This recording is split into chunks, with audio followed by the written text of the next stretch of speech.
আমাকে শুনতে পাচ্ছেন?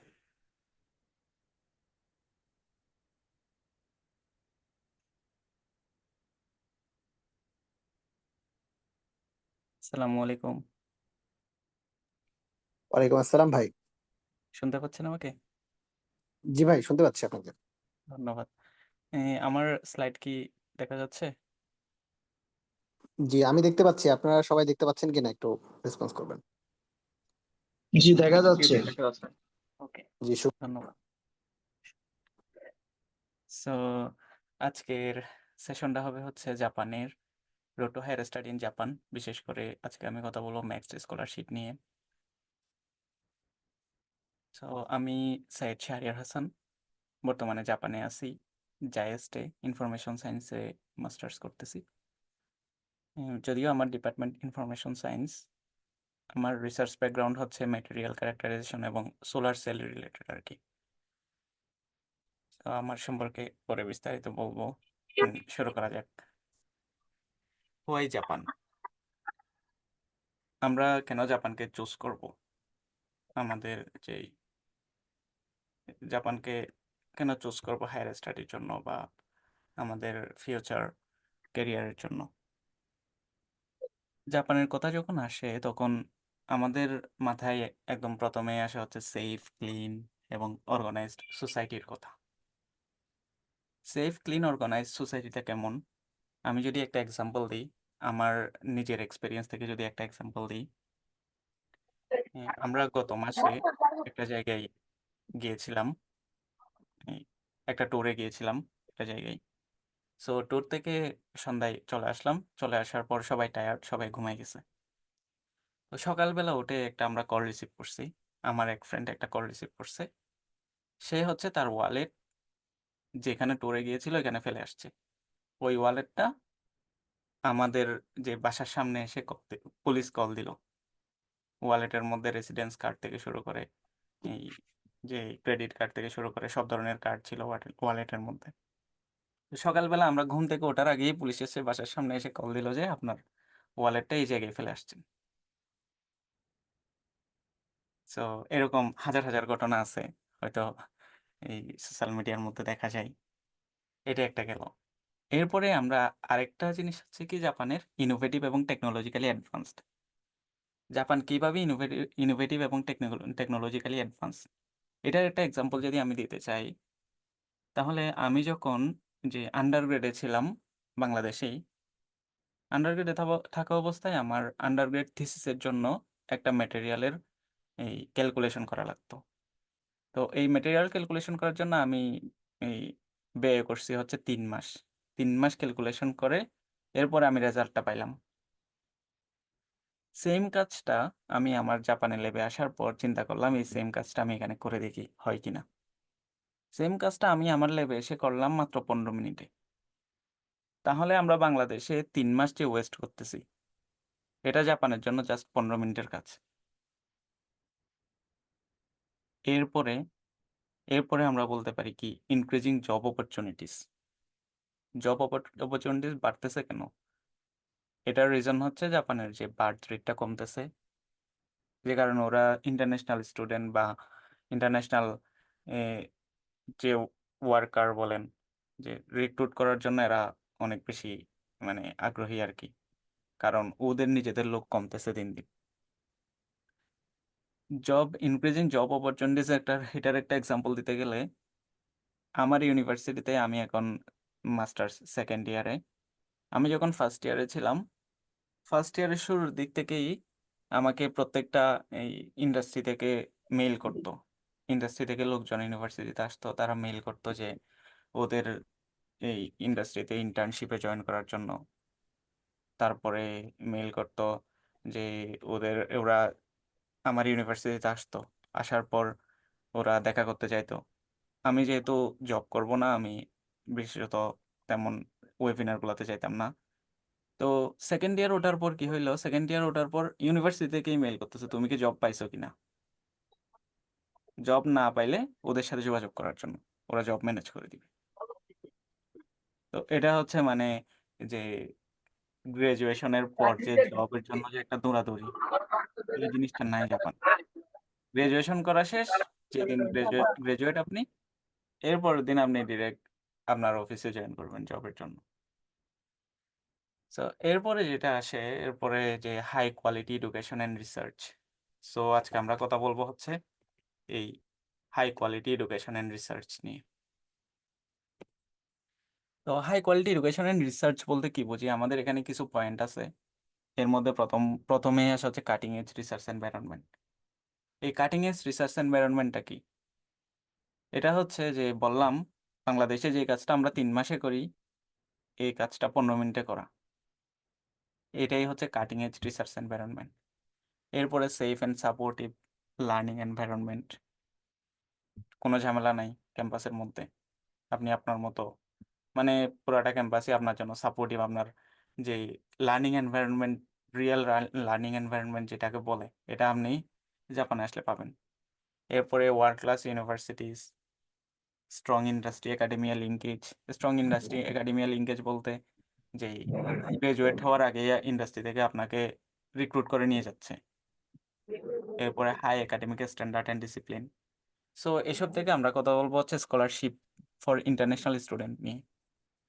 তো অনেক ধরনের স্কলারশিপ জাপানে আছে। এর মধ্যে ম্যাক্স, চারশো জায়গা, এটিভি, আবার ইউনিভার্সিটির কিছু ইন্টারনাল স্কলারশিপ থাকে। এরপরে প্রিফেকচারাল স্কলারশিপ থাকে কিছু। প্রিফেকচারাল বলতে যে জাপানের যে বাংলাদেশের যে ডিস্ট্রিক্টগুলোর মতো জাপানের যে ডিস্ট্রিক্ট আছে, প্রত্যেকটা ডিস্ট্রিক্টের জন্য আলাদা আলাদা স্কলারশিপ থাকে। এরপরে আবার থাকে হচ্ছে professor fund scholarship.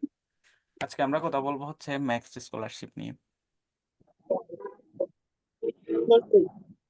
Max scholarship দুই ধরনের হয়ে থাকে। একটা হচ্ছে ইউনিভার্সিটি রিকমেন্ডেড, আর একটা হচ্ছে এম্বাসি রিকমেন্ডেড।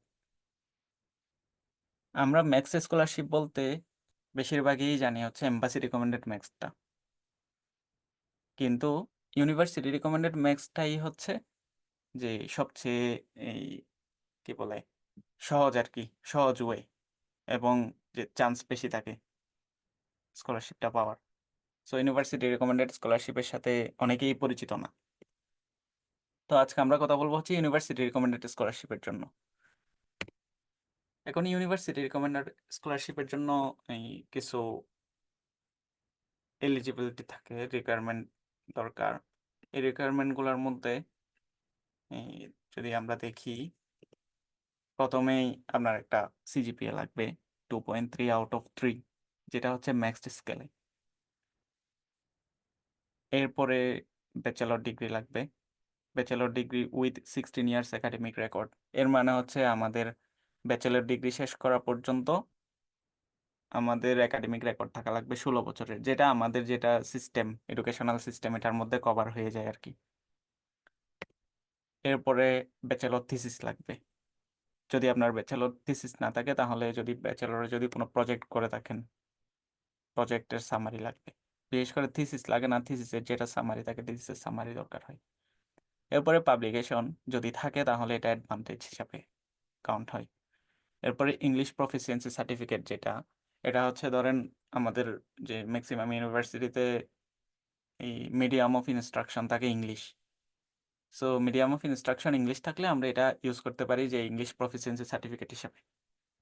এরপরে যাদের ইংলিশ প্রফিসিয়েন্সি সার্টিফিকেট নাই, মানে মিডিয়াম অফ ইনস্ট্রাকশন যদি ইংলিশ না হয়, তখন হচ্ছে যে আইএলস বা টুইক অথবা টোফেল এসব দেওয়া লাগে আর কি, যে ইংলিশ প্রফিসিয়েন্সিটা প্রুভ করার জন্য। এরপরে age not more than 35। So এখানে আরেকটা বিষয় হচ্ছে যেটা সিজিপিএ 2.3 আউট অফ 3। এই 3 আউট অফ 3 এটা সবসময় অ্যাপ্লিকেবল না। ধরেন আপনার পাবলিকেশন আছে, পাবলিকেশন থাকলে এই 2 আউট অফ 3 এটা ওরা কনসিডার করে। এটা এর চেয়ে কম হইলেও এটা কনসিডার করে অনেক সময়। এটা হচ্ছে 2 আউট অফ 3 মেনটেন করে, যেমন কিছু ইউনিভার্সিটি মেনটেন করে, যেমন টোকিও ইউনিভার্সিটি, যেগুলো বড় র্যাঙ্কের আগের দিকে, তারা এটা স্ট্রংলি মেনটেন করে। সো এখন আমরা কিভাবে স্টার্ট করতে পারি, যে ইউনিভার্সিটি রিকমেন্ডেড ম্যাক্সের জন্য অ্যাপ্লিকেশন আমরা কিভাবে স্টার্ট করতে পারি। আজকের ওয়েবিনারটা আসলে আমি নিজে থেকেই খুঁজেই নিয়েছি, কারণ এটার মেইন রিজন ছিল হচ্ছে যে এখন আগস্ট, আমরা যদি ইউনিভার্সিটি রিকমেন্ডেড ম্যাক্সটা অ্যাপ্লাই করতে চাই, এই আগস্ট মাস হচ্ছে একদম পিক টাইম। প্রফেসর ম্যানেজ করার জন্য। সো এখন যদি আমরা এটা ইউনিভার্সিটি রিকমেন্ডেড ম্যাক্সের জন্য অ্যাপ্লিকেশন শুরু করতে চাই, একদম প্রথম কাজ হচ্ছে একজন সুপারভাইজার অথবা প্রফেসর ম্যানেজ করা, খোঁজা। এটা হচ্ছে কোন সময়ে খোঁজা লাগবে? আগস্ট থেকে নভেম্বরের মধ্যে। এই আগস্ট, সেপ্টেম্বর, অক্টোবর, নভেম্বর এই 4 মাসের মধ্যে একজন প্রফেসর আমাদের ম্যানেজ করে ফেলা লাগবে মেইল করে। তো সেকেন্ডলি হচ্ছে যে প্রফেসর যখন ম্যানেজ হয়ে যাবে, প্রফেসর ম্যানেজ হওয়া বলতে প্রফেসরের রিপ্লাই পাইছেন। প্রফেসরের রিপ্লাই পাইলে প্রফেসর কি জিজ্ঞেস করবে? একদম শুরুতে জিজ্ঞেস করবে হচ্ছে একটা রিসার্চ প্রপোজালের জন্য। সো আপনার রিসার্চ আইডিয়া থাকা লাগবে। রিসার্চ আইডিয়া থেকে রিসার্চ প্রপোজাল লেখা লাগবে প্রফেসরকে। এরপরে হচ্ছে প্রফেসরকে যখন রিসার্চ প্রপোজাল লিখবেন, লেখার পর প্রফেসর যদি আপনার রিসার্চ প্রপোজালটা পছন্দ করলে তখন প্রফেসর কি করবে? ইউনিভার্সিটিকে আপনার নামটা রিকমেন্ড করবে। ইউনিভার্সিটিকে আপনার নামটা রিকমেন্ড করলে ইউনিভার্সিটি থেকে ইন্টারভিউ নিতেও পারে, নাও নিতে পারে। এটা প্রফেসরের উপর। প্রফেসর যদি অনেক বেশি সিনিয়র হয় তাহলে অনেক সময় নেয় না। আবার যে ডিপার্টমেন্ট থেকে ইন্টারভিউ নিতেও পারে, 2-3টা স্টেপে ইন্টারভিউ নিতে পারে, আবার একটা ইন্টারভিউ হইতে পারে, আবার নাও নিতে পারে। এটা হচ্ছে ফুললি প্রফেসরের উপর, ইন্টারভিউ নিবে কি নিবে না। তো ইন্টারভিউ নেওয়ার পর যদি সিলেকশন হয়ে যায়, এরপরে ইউনিভার্সিটি কি করবে? ইউনিভার্সিটি আপনাকে ম্যাক্সটের কাছে রিকমেন্ড করবে যে আমার এই স্টুডেন্ট লাগবে। ইউনিভার্সিটি ম্যাক্সকে রিকমেন্ড করা মানে এটা মানে 99% হয়ে গেছে আপনার। কারণ ইউনিভার্সিটি যদি রিকমেন্ড করে ম্যাক্সকে, এটা নর্মালি যদি মেজর কোনো প্রবলেম না থাকে তাহলে আপনাকে রিজেক্ট করবে না ম্যাক্সড। সো এরপরে অ্যানাউন্সমেন্ট ফ্রম ম্যাক্সড, যে এটা আপনি যদি এবছর আগস্ট সেপ্টেম্বর থেকে শুরু করেন, ম্যাক্সড এর অ্যানাউন্সমেন্টটা হবে হচ্ছে আগামী বছরের জুন জুলাইয়ের দিকে। সো নেক্সট স্টেপ হচ্ছে অবটেইন ম্যাক্সড স্কলারশিপ সার্টিফিকেট। আপনার যখন ম্যাক্সড এর জন্য সিলেকশন হয়ে যাবেন তখন ইউনিভার্সিটি থেকে ম্যাক্সড এর স্কলারশিপ সার্টিফিকেট পাঠাবে। স্কলারশিপ সার্টিফিকেটটা নিয়ে এম্বাসিতে অ্যাপ্লাই করা। এম্বাসিতে অ্যাপ্লাই করলে 1 সপ্তাহের মধ্যে আপনাকে ভিসা দিয়ে দিবে। এরপর হচ্ছে এয়ার ফেয়ার, এটা এয়ার টিকিট দিয়ে দিবে ইউনিভার্সিটি থেকে। নেক্সট হচ্ছে ফ্লাইট টু জাপান। সো এখন কোয়েশ্চেন হচ্ছে যে কিভাবে আমরা একজন সুপারভাইজার খুঁজবো বা প্রফেসর খুঁজবো। এখন প্রফেসর খুঁজতে হলে যেটা দিয়ে শুরু করতে হবে, প্রথমে আমাদের একটা রিসার্চ টপিক সিলেক্ট করতে হবে। যদি আপনি থিসিস করে থাকেন আন্ডারগ্রেডে, তাহলে আপনার জন্য রিসার্চ টপিক সিলেক্ট করা অনেক ইজি, কারণ আপনি অলরেডি থিসিস করে ফেলছেন, থিসিসের একটা রিসার্চ করছেন অলরেডি। সো আপনি থিসিসের টপিকটাকে কি করতে পারেন যে পরবর্তীতে রিসার্চ প্রপোজাল হিসাবে ইউজ করতে পারি আমরা অনেক সময়। অথবা একটা রিসার্চ আইডিয়া থাকে, যদি আইডিয়া না থাকে আপনার, আপনি যদি আন্ডারগ্রেডে থিসিস না করে থাকেন, তাহলে আপনাকে কিছু চুজ করতে হবে, একটা রিসার্চ টপিক চুজ করতে হবে। আমরা যদি রিসার্চ টপিক থাকে তাহলে একটা ইউনিভার্সিটি সার্চ করেন। জাপানে প্রায় 700 মতো ইউনিভার্সিটি আছে। এখন ইউনিভার্সিটি সার্চ করার সময় যেটা ভুল করে, এটা হচ্ছে জাপানে 700 ইউনিভার্সিটি আছে ঠিক, কিন্তু এখানে ন্যাশনাল ইউনিভার্সিটি আছে হচ্ছে 100টার কাছাকাছি। যে ম্যাক্সড স্কলারশিপটা দেয় হচ্ছে মূলত ন্যাশনাল ইউনিভার্সিটিতে ম্যাক্সিমাম। এছাড়া প্রাইভেট ইউনিভার্সিটিতে অনেক সময় দেয়, এটা হচ্ছে মানে অনেক বেশি কম আর কি। তো ন্যাশনাল ইউনিভার্সিটি যেগুলো আছে জাপানে, এগুলাতে প্রায় সব ন্যাশনাল ইউনিভার্সিটিতেই ম্যাক্সড স্কলারশিপটা থাকে আর কি। ইউনিভার্সিটি সার্চ করার সময় আমাদের কি করতে হবে? ন্যাশনাল ইউনিভার্সিটিগুলোকে সিলেক্ট করতে হবে। তো ন্যাশনাল ইউনিভার্সিটি সিলেক্ট করে ওইখান থেকে এবার কি করতে হবে? যে কোনো একটা ইউনিভার্সিটির ওয়েবসাইটে যাবেন। ওয়েবসাইটে যাওয়ার পর ডিপার্টমেন্ট খুঁজে আপনার নিজের রিলেটেড ডিপার্টমেন্ট অনুযায়ী প্রফেসর খুঁজে বের করবেন একজন। প্রফেসর খুঁজে বের করে এরপরে প্রফেসরকে একটা মেইল করবেন। এটা হচ্ছে প্রফেসর খুঁজে মেইল করার স্টেপ। তো এটা কি করতে হবে? এটা আপনি মনে করেন একজন প্রফেসরকে মেইল করলেন, মেইল করেই শেষ হয়ে যায়নি।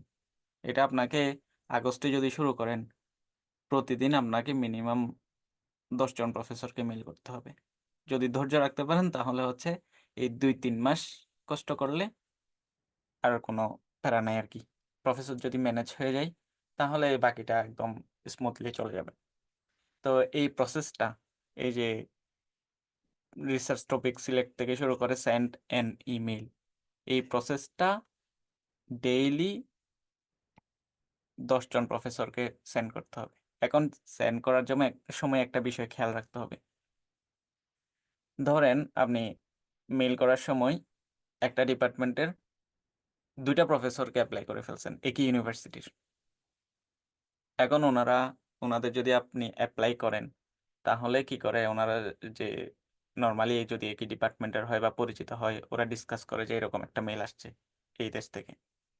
এখন যদি 2 প্রফেসরই দেখে যে একই জনে 2 প্রফেসরকে মেল করছে, তাহলে আপনি ওদের কাছে ব্ল্যাকলিস্টেড। ব্ল্যাকলিস্টেড বলতে ওদের কাছে থেকে শুরু করে ওদের যত ফ্রেন্ড জোন আছে সবার কাছে ব্ল্যাকলিস্টেড, আপনার কোনো রিপ্লাই দিবে না। সো এটা অনেক কেয়ারফুল থাকতে হবে যে যখন আমরা মেল করব, ভিন্ন ভিন্ন ইউনিভার্সিটি থেকে 10 জন প্রফেসর সিলেক্ট করব, ভিন্ন ভিন্ন ইউনিভার্সিটি থেকে। তো একদিনে 10 জনকে মেল করলাম। এরপরে মনে করেন 1 সপ্তাহ যদি আপনি রিপ্লাই না পান, কোনো একটা ইউনিভার্সিটি থেকে 1 সপ্তাহ রিপ্লাই পান নাই, এরপরে কি করবেন? এরপরে হচ্ছে যে ওই ইউনিভার্সিটি থেকে আরেকজন প্রফেসর সিলেক্ট করবেন, যেহেতু রিপ্লাই 1 সপ্তাহ ধরে পান নাই। অথবা যদি এরকম যদি দেখেন যে একটা প্রফেসর আপনার ফিল্ডের সাথে অনেক বেশি রিলেটেড, সো ওই প্রফেসর রিপ্লাই দেয় না 1 সপ্তাহ পর্যন্ত, তো 1 সপ্তাহ পর্যন্ত যদি রিপ্লাই না দেয়, আপনি কি করবেন? ওইখানে একটা ফলো আপ মেল দিবেন, যদি বেশি রিলেটেড হয়।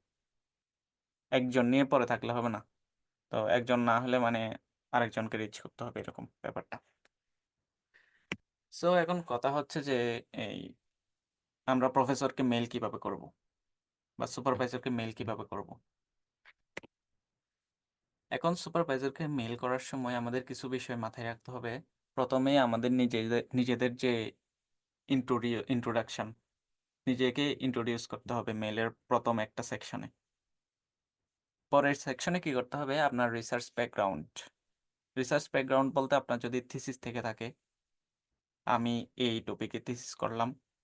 তারপর আপনার যদি পাবলিকেশন থেকে থাকে, তখন বললেন হচ্ছে যে আমার এই পাবলিকেশনটা আছে। তো এটা হচ্ছে মানে আপনার রিসার্চ ব্যাকগ্রাউন্ডটা, এটা মেনশন করতে হবে। এরপরে আর কি মেনশন করতে হবে? রিসার্চ ব্যাকগ্রাউন্ডের সাথে আপনার কি কি বিষয়ে আপনি এক্সপার্ট। ধরেন আপনি যদি এই মেটেরিয়াল সায়েন্সের স্টুডেন্ট হন, তাহলে আপনি মেটেরিয়াল সায়েন্সের রিলেটেড সফটওয়্যার অথবা রিলেটেড যে এই যন্ত্রপাতিগুলো আছে এগুলো সম্পর্কে আপনি যদি কি হন, এক্সপার্ট হন, তাহলে এটা মেনশন করতে হবে। আপনি যে বিষয়ে এক্সপার্ট ওইটা মেনশন করতে হবে। এরপরের সেকশনে কি বলতে হবে? যে আপনি কি চাচ্ছেন এখন। এরপর সেকশনে লিখলেন কি, আমি এই বিষয়ে এক্সপার্ট এবং প্রফেসরের প্রফেসরের রিসার্চ টপিকের সাথে আমার এই ইন্টারেস্টটা মিলতেছে, সো আমি তোমার আন্ডারে কি করব? অ্যাপ্লাই করব। একদম লাস্ট সেকশনে যেটা করতে হবে এটা হচ্ছে যে আমি যেহেতু অ্যাপ্লাই করব, আমি অ্যাপ্লাই করতে চাচ্ছি ইউনিভার্সিটি রিকমেন্ডেড ম্যাক্সটে। ইউনিভার্সিটি রিকমেন্ডেড ম্যাক্স এটা বোল্ড করে লিখতে হবে দরকার হইলে। অনেক সময় প্রফেসররা ইউনিভার্সিটি রিকমেন্ডেড ম্যাক্স মেনশন না করলে কনফিউজড হয়ে যায়, যেহেতু এম্বাসি রিকমেন্ডেড ম্যাক্সও আছে, ভাবে যে এম্বাসিতে আপনি সিলেক্ট হয়ে গেছেন, পরে অ্যাপ্লাই করতেছেন। তো ইউনিভার্সিটি রিকমেন্ডেড ম্যাক্সটা যে অ্যাপ্লাই করতে চাচ্ছেন, এটা বোল্ড করে লিখতে হবে। তো আমার কাছে একটা স্যাম্পল আছে এখানে, যে প্রথমে আমি আমার ইন্ট্রোডাকশন দিলাম। ইন্ট্রোডাকশনের পরে হচ্ছে যে আমি আমার যে রিসার্চ ব্যাকগ্রাউন্ড এটা আমি মেনশন করলাম। এরপরে মেনশন করলাম হচ্ছে প্রফেসরের প্রোফাইল আমি কিভাবে পাইলাম। আমি ইউনিভার্সিটির ওয়েবসাইট থেকে পাইলাম প্রফেসরের প্রোফাইল।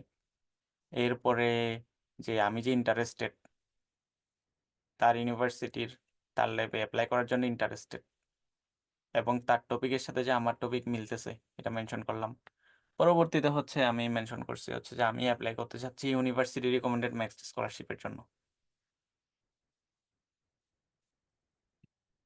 এরপরে যেটা আসবে, এরপরে আমরা যখন ইমেল করব তখন আমাদের মাথায় রাখতে হবে যে জাপানের টাইম সকাল 9টার দিকে মেল করার।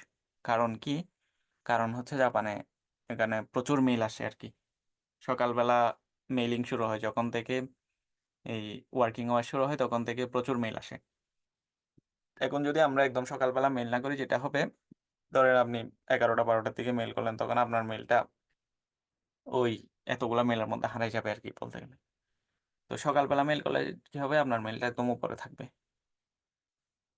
আপনার প্রফেসর মানে ল্যাবে আসার সাথে সাথে অথবা এই কাজ শুরু করার সাথে সাথেই উনি ইনবক্স ওপেন করার সাথে সাথে আপনার মেলটা পাবে।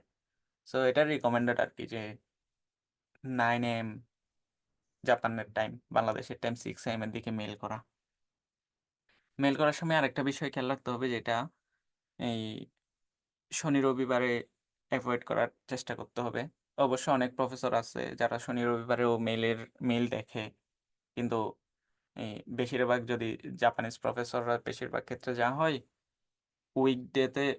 উইকেন্ডে কি করে ওরা ফুল টাইম উইকেন্ড বলতে উইকেন্ডে ওরা কিছুই করবে না, মানে অফিসিয়াল কাজ কিছুই করবে না, এরকম থাকে অনেক। সো শনি রবিবার অ্যাভয়েড করা রেকমেন্ডেড আর কি। সো এখন কি কি ডকুমেন্ট লাগবে, আমরা যখন অ্যাপ্লাই করতে যাব তখন আমাদের কি কি ডকুমেন্ট লাগবে? আপনি যদি প্রফেসরের রিপ্লাই পেয়ে যান, তাহলে প্রফেসরই আপনাকে পাঠাবে যে ম্যাক্স স্কলারশিপের অ্যাপ্লিকেশন ফর্মটা, এটা প্রফেসর পাঠাবে। অথবা প্রফেসর এটাও বলতে পারে যে ইউনিভার্সিটির ওয়েবসাইট থেকে ডাউনলোড করে নিতে। এরপরে একাডেমিক সার্টিফিকেট, এটা আপনার নিজের ইউনিভার্সিটি থেকে নিতে হবে। Academic transcript or grade sheet যেটা আছে, এটাও আপনার ইউনিভার্সিটি থেকে নিতে হবে। রিকমেন্ডেশন লেটার নিতে হবে ডিপার্টমেন্টের চেয়ারম্যান থেকে অথবা হচ্ছে প্রফেসর থেকে। ওরা এই নর্মালি প্রফেসর বা অ্যাসোসিয়েট প্রফেসর ছাড়া বাকিদের এই হিসাবে বাকিদের রিকমেন্ডেশন নর্মালি নেয় না আর কি। হয় প্রফেসর হইতে হবে বা অ্যাসোসিয়েট প্রফেসর হইতে হবে অথবা ডিপার্টমেন্টের চেয়ারম্যান হইতে হবে, ডিন হইতে হবে, এরকম। এটা আপনাকে যখন এই প্রফেসর এটা প্রফেসর বলবে, এটা আপনি যদি আগে থেকে কালেক্ট করে রাখেন তাহলে আরো বেটার আর কি, প্রফেসর চাইলেই দিতে পারবেন। এরপরে field of study and research plan. এই field of study research plan বলতে যেটা রিসার্চ প্রপোজাল আপনি দিবেন, ওইটাই হচ্ছে যে field of study and research plan. এরপরে যেটা একাডেমিক থিসিস সামারি এবং পাবলিকেশন যদি থাকে, এটার লিস্ট। থিসিস সামারি বলতে থিসিসের অ্যাবস্ট্রাক্ট না, থিসিসের একটা সামারি আর কি। অ্যাবস্ট্রাক্টের মতো হয়, অ্যাবস্ট্রাক্ট দিয়ে অনেকে অ্যাবস্ট্রাক্ট দিয়ে দেয়। থিসিস অথবা এখানে প্রজেক্টের সামারিও দিতে পারেন যদি থিসিস না থাকে, প্রজেক্ট থাকলে। এরপরে আপনার পাসপোর্ট লাগবে, এরপরে ফটোগ্রাফস লাগবে, এটা রিকোয়ারমেন্ট অনুযায়ী যেরকম চাই। এরপরে ইংলিশ প্রফিসিয়েন্সি লাগবে, যদি আপনার মিডিয়াম অফ ইনস্ট্রাকশন যদি ইংলিশ না হয়, তাহলে যে আইএলস, টোয়েফেল বা টোইকে টাইপের যে ইংলিশ প্রফিসিয়েন্সির একটা প্রুফ লাগবে। সো অনেক সময় মেডিকেল সার্টিফিকেট চাই যদি আপনি মেডিকেল ইউনিভার্সিটিতে অ্যাপ্লাই করতে চান, অথবা অনেক ইউনিভার্সিটির যদি রিকোয়ারমেন্ট থাকে মেডিকেল সার্টিফিকেট চাই, এটা বেশিরভাগ ক্ষেত্রে চায় না, তবে মেডিকেল ইউনিভার্সিটিগুলোতে চাই আর কি। সো এখন ম্যাক্স স্কলারশিপের যে বেনিফিট নিয়ে কথা বলবো। বেনিফিটের মধ্যে মান্থলি স্টাইপেন্ড দেয় 1,45,000, এটা ডক্টরাল স্টুডেন্টের জন্য 1,45,000, মাস্টার্সের জন্য 1,44,000। সো এরপরে যেটা করে, এরপরে আপনার কোনো ধরনের টিউশন ফি দেওয়া লাগবে না, অ্যাডমিশন ফি দেওয়া লাগবে না, মানে ইউনিভার্সিটিতে কোনো ধরনের ফি দেওয়া লাগবে না। এরপরে রাউন্ড ট্রিপ এয়ারফেয়ার, আপনি আসার এবং যাওয়ার, আপনি যদি ডিগ্রি শেষ করে দেশে ফিরে যেতে চান তাহলে যাওয়ারটাও এয়ার টিকিটটা দিয়ে দেয়। এরপরে হচ্ছে যদি আপনি চান যে আপনার মাস্টার্সের পরে পিএইচডিতে এক্সটেন্ড করবেন, সো এক্সটেন্ড করতে চাইলে এক্সটেন্ড করতে পারবেন যদি আপনার রেজাল্টটা মানে রিকোয়ারমেন্ট ফুলফিল করে আর কি। এরপরে ডিপেন্ডেন্ট ভিসা অ্যালাউন্স, আপনি যদি এই যে আপনার স্পাউস অথবা বাবা মাকে আনতে চান, এটাও সম্ভব যে ডিপেন্ডেন্ট ভিসার মাধ্যমে। আদার বেনিফিটের মধ্যে যেটা আছে, এটা হচ্ছে আপনি যদি মনে করেন যে যেটা দিচ্ছে মান্থলি ওইটার বাইরেও আপনি আরো চাচ্ছেন, তাহলে অনেক সময় টিচিং অ্যাসিস্ট্যান্টশিপ হিসাবে থাকা যায়। এরপরে পার্ট টাইম জব করা যায়, উইকলি 28 আওয়ার্স। এরপরে যেটা আছে যে opportunity to get A job before graduation, এই যে মাস্টার্স ফার্স্ট ইয়ার শেষ করতে, প্রথম বর্ষ শেষ করতে করতেই আপনাকে যেটা করবে ওরা রিক্রুট করে রাখবে আর কি। এরপরে হেলথ ইন্স্যুরেন্স ডিসকাউন্ট, যেমন স্টুডেন্টদের জন্য হেলথ ইন্স্যুরেন্স ডিসকাউন্ট, মানে 70% ডিসকাউন্ট হেলথ ইন্স্যুরেন্সে। নর্মালি যারা জবে আসে তাদের যদি 10,000 দেওয়া লাগে হেলথ ইন্স্যুরেন্সে মান্থলি, অনেকেই পোস্ট করে যে হেলথ ইন্স্যুরেন্স 10,000 15,000 এরকম দেওয়া লাগে। কিন্তু যারা স্টুডেন্ট তাদের দেওয়া, স্টুডেন্টদের জন্য একটা ডিসকাউন্ট, আবার ম্যাক্স স্কলারশিপ যারা পায় তাদের জন্য আরেকটা ডিসকাউন্ট। আমাদের নর্মালি পরে হচ্ছে যে 1200 থেকে 1500 টাকা, 1500 ইয়েন। এরপরে ফ্রি এন্ট্রি টু কনসার্ট আর কালচারাল প্রোগ্রাম। কালচারাল প্রোগ্রামগুলোতে এখানে অনেক, মানে টিকিটগুলো অনেক এক্সপেন্সিভ। সো অনেক সময় ইউনিভার্সিটি থেকে এই টিকিটগুলো ফ্রি দিয়ে থাকে আর কি। এরপর ডিসকাউন্ট অন জাপান রেলওয়ে, রেলওয়েতে ডিসকাউন্ট পাওয়া যায় প্রায় 20% মতো। সো এখন কিছু ইনফর্মাল টিপস আছে যখন আপনি প্রফেসরকে মেইল করবেন বা প্রফেসরের সাথে কথা বলবেন, তখন ইনফর্মাল ওয়ার্ডগুলো ইউজ না করা। ধরেন কোনো একটা বিষয় বুঝতেছেন না, হুট করে রিপ্লাই না দিয়ে একটু চিন্তা ভাবনা করে রিপ্লাই দেওয়া, কারণ হচ্ছে আপনার একটা রিপ্লাইয়ের কারণে প্রফেসর পরে আর রিপ্লাই দিবেন আপনাকে। B specific about your research area. যেমন যেমন হচ্ছে অনেকে মেল করার সময় কি করে, আমার এই কি করছি, আমি ইউনিভার্সিটিতে এই এক্সট্রা কারিকুলার কাজ করছি, এই ক্লাবে ছিলাম, এগুলা মেনশন করার কোনো ধরনের দরকার নাই। আপনি যেই ফিল্ডে অ্যাপ্লাই করবেন ওই ফিল্ডের রিলেটেড ইনফরমেশনই মেলের মধ্যে অ্যাড করবেন, এক্সট্রা কারিকুলার কোনো কিছু অ্যাড করার দরকার নাই। এরপরে যদি প্রফেসর কি করে, যেই রেসপন্স করে আপনাকে, রেসপন্স করলে প্রফেসরের রিপ্লাই দেওয়ার আগে আপনার যেটা করা লাগবে, আপনার হচ্ছে ওই প্রফেসরের রিসেন্ট যে পেপারগুলো আছে, রিসেন্ট পেপারগুলো সম্পর্কে সামান্য হলেও আইডিয়া নিয়ে নিয়ে নেওয়া দরকার। কারণ প্রফেসর যদি আপনাকে বলে যে ইন্টারভিউ নিবে, আপনার সাথে মিটে কথা বলতে চাচ্ছে, আপনি যদি না পড়েই ইন্টারভিউ ফেস করেন, তখন প্রফেসর হুট করে জিজ্ঞেস করতে পারে যে আমার সাথে কেমনে তোমার এই ফিল্ডের কি বলে, আমার সাথে তোমার ফিল্ড কেমনে রিলেটেড। তখন আপনি আর আনসার দিতে পারবেন না। এক আনসার দিতে না পারার পর কি হয়ে যাবে, এটা প্রফেসর পরে আপনাকে রিজেক্ট করে দেবে। এরপরে যে মেইলিং, মেইলিংয়েরটা আগেই বললাম, বাংলাদেশ টাইম 6টা থেকে 7টার মধ্যে মেইল করা বেটার। সো আরেকটা বিষয় মাথায় রাখা দরকার, যদি আপনি ম্যাক্স স্কলারশিপ পেয়ে যান, অনেকেই কি করে, অনেকেই হচ্ছে যে ম্যাক্স পেয়ে গেছে, একসাথে 2-3টা ইউনিভার্সিটিতে অ্যাপ্লাই করে দিছে, একসাথে 2-3 জন প্রফেসরের কাছে কি করছে, ডকুমেন্ট পাঠাইছে। ডকুমেন্ট পাঠানোর পর কি হইলো, মনে করেন যে শেষের দিকে এসে আপনি নিজে চুজ করে একটা ইউনিভার্সিটিতে গেলেন, বাকি 2টা প্রফেসরকে বললেন যে আপনি যাবেন না। তো এটা হচ্ছে অনেক বড় বড় ব্যাড ইম্প্যাক্ট পড়ে, যেটার কারণে এই, যেমন বাংলাদেশ থেকে যদি এরকম কেউ করে, পরবর্তীতে ওই ল্যাবের মধ্যে বাংলাদেশ থেকে আর কাউকে নেয় না। তো মানে প্রফেসর যদি আপনাকে রিকমেন্ড করে, তাহলে প্রফেসরের কাছে আপনার গ্রেটফুল থাকা এটা দরকার আর কি। আরেকটা বিষয় হচ্ছে যে never ask about the things available on website. যেমন অনেকে জিজ্ঞেস করে যে প্রফেসর রিপ্লাই দিল, রিপ্লাই দিয়ে বলল যে কি max scholarship form fill up করে পাঠানোর জন্য ওনাকে। তো তখন আপনি জিজ্ঞেস করলেন যে এই আমি ম্যাক্স স্কলারশিপ ফর্ম কোথায় পাবো। এটা হচ্ছে একদম আননেসেসারি কোয়েশ্চেন, কারণ আপনি যেহেতু ম্যাক্সটা অ্যাপ্লাই করতেছেন, আপনার এই রিলেটেড ইনফরমেশনগুলো জানা দরকার। এটা ওয়েবসাইটের মধ্যে পাওয়া যায় বলেই উনি বলছে কি অ্যাপ্লিকেশন ফর্ম ফিল আপ করে দেওয়ার জন্য, মানে এই রিলেটেড চিলি কোয়েশ্চেনগুলো করা যাবে না। তো don't mail more than one professor at the same university at the same time. ধরেন 2 সপ্তাহের মধ্যে আপনি সেম ইউনিভার্সিটিতে 2জন প্রফেসরকে অ্যাপ্লাই করা, এটা মানে রিস্কের অনেক। কারণ 2জন প্রফেসর যদি পরিচিত হয়ে যায় কোনোভাবে, একজন 2জনের সাথে যদি ইন্টারনাল কানেকশন থাকে, অনেক সময় এখানে কানেকশন থাকেই এরকম, ওরা যখন অ্যাপ্লিকেশন পায় তখন সবার সাথে ডিসকাস করে আগায় আর কি অনেক সময়। তো এটাতে হইলে আপনার ওই ইউনিভার্সিটিতে একদম হবেই না। আরেকটা বিষয় হচ্ছে never make any false statement that distract from your nation. এটা অনেকেই করে, অনেকেই কি করে রিকমেন্ডেশন লেটার বানায় ইউনিভার্সিটি থেকে না নিয়ে। এটা যদি একবার ধরা পড়ে, পরবর্তীতে আর বাঙালি কাউকে বিশ্বাস করবে না ওরা। Never choose a totally blind field, এর মানে হচ্ছে আপনি আপনি ফিজিক্সের স্টুডেন্ট, আপনি চুজ করলেন বায়োলজি ফিল্ড। এটা জাপানে সম্ভব। আপনি ফিজিক্সের স্টুডেন্ট হলেও আপনি জাপানের মেডিকেলে এডমিশন নিতে পারবেন। আপনি মেডিকেলের স্টুডেন্ট হইলেও আপনি জাপানে ফিজিক্সে আপনি কি করতে পারবেন, বা ইঞ্জিনিয়ারিং ফিল্ডে আপনি অ্যাপ্লাই করতে পারবেন। এটা সম্ভব।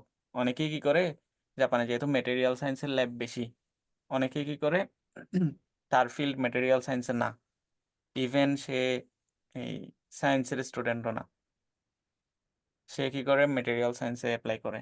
কারণ হচ্ছে এই ফিল্ডে কি বেশি, যে মানে কোটা বেশি। এটার পরে কি হয়, জাপান আসার পরে মানে ল্যাবের মধ্যে কোনো কিছুই বুঝে না, বোঝার কথাও না। কারণ ওরা ধরেই নেই যে আন্ডারগ্রেডে ওরা কি করে আসছে, এই রিলেটেড নলেজ নিয়ে আসছে। সো আন্ডারগ্রেডে যেগুলো নিয়ে আসছে নলেজ, এগুলো নিয়ে ওরা ডিসকাস করবে না কোনোদিন। সো এটার মানে ডিপ্রেশনে পড়ে আর কি এই কারণে, যদি আপনি ব্লাইন্ড ফিল্ড চুজ করে ফেলেন। আর একটা মেইন ইম্পর্টেন্ট হচ্ছে don't hire any agency to apply. কোনো এজেন্সিও হায়ার করা যাবে না। আপনি সর্বোচ্চ কি করতে পারেন, পরিচিত কেউ থাকলে তাদের কাছ থেকে হেল্প নিতে পারেন, ইনফরমেশন নিতে পারেন। এই যে এজেন্সি দিয়ে কিন্তু ম্যাক্স স্কলারশিপ হয় না কোনোদিন। সো আপনার যখন গ্রাজুয়েশন কমপ্লিট হয়ে যাবে, আপনি জব করবেন কোথায়? যেমন আমাদের বাংলাদেশে অনেকেই আছে টয়োটাতে, টয়োটা, সনি, হোন্ডা, তারপরে তোশিবা, সুজুকি, এরকম বড় বড় কোম্পানিতে আপনার জব হবে। তো আমি আমার যদি সময় থাকে, আমার কি সময় আছে নাকি সময় শেষ, একটু কনফার্ম করবে? ভাই, আলোচনা শেষ করলে আমরা প্রশ্নোত্তর পর্বের দিকে যেতে পারি। প্রশ্নোত্তর পর্বে একটু সময় বেশি লাগে, অনেকের অনেক প্রশ্ন আচ্ছা, থাকে। আমি আমি তাহলে এখন শেষ করলে বেটার আর কি। ওকে, তাহলে সম্মানিত ভাইরা, আপনারা হ্যান্ড রাইজ করে এক এক করে প্রশ্ন করবেন প্লিজ। চেষ্টা করবেন একটাই প্রশ্ন করার জন্য, একজন একাধিক প্রশ্ন করতে গেলে আমরা সময় সংকুলন করতে পারবো না। জি, আলামিন ভাই। আসসালামু আলাইকুম ভাই, শুনতে পাচ্ছেন? ওয়ালাইকুম আসসালাম। জি ভাই, আমি শুনতে আমার পাচ্ছি। হচ্ছে আহ, জানুয়ারিতে হচ্ছে বিএসসি রেজাল্ট হয়েছে আর কি। তো হ্যাঁ। আমার পেপার হচ্ছে একটা কনফারেন্স পেপার শুধু পাবলিশ হয়েছে, আর 5-6টা পেপার কাজ করছি। 2টা হচ্ছে আন্ডার রিভিউতে আছে, আর বাকিগুলো হচ্ছে কাজ শেষ। আবার স্যার এখনো সাবমিট করে নাই আর কি। তো হুম। আমি কি এখন হচ্ছে প্রফেসরদেরকে মেইল করব, নাকি পেপার পাবলিশ হওয়ার পরে মেইল করব? এখানে যেটা হয়, এখানে আপনার পেপার যে লাগবে ওইরকম না। মানে পেপার থাকলে এটা একটা কি থাকে, অ্যাডভান্টেজ থাকে আর কি। পেপারটা একদম রিকোয়ারমেন্ট না। আপনি যখন এখন অ্যাপ্লাই কর যখন এখন অ্যাপ্লাই করবেন, তখন যেটা হবে, এই আপনার প্রফেসর ম্যানেজ করার এই যে ইয়াটা, প্রফেসর ম্যানেজ করা সহজ হবে। কারণ সবাই অ্যাপ্লাই করে আগস্ট থেকে। আপনি অ্যাপ্লাই করা শুরু করলেন মনে করেন নভেম্বরের দিকে। নভেম্বরের দিকে যেটা হবে, ম্যাক্সিমাম প্রফেসর কিন্তু স্টুডেন্ট পেয়ে যাবে। স্টুডেন্ট পাওয়ার পর আপনি রিকোয়ারমেন্ট, আপনি মনে করেন 10টা পেপার পাবলিশ করে ফেলছেন নভেম্বরের মধ্যে, তাহলেও তো উনি রিপ্লাই দিতে পারবে না। কারণ উনি অলরেডি কয়েকজনকে কি করে ফেলছে, যে কথা দিয়ে ফেলছে অলরেডি, ওকে রেকমেন্ড করবে এরকম। তো যেটা বেটার, এটা হচ্ছে এখন থেকে প্রফেসর আপনার যা আছে তা দিয়েই ম্যানেজ করার চেষ্টা করেন, এখন থেকেই চেষ্টা করেন।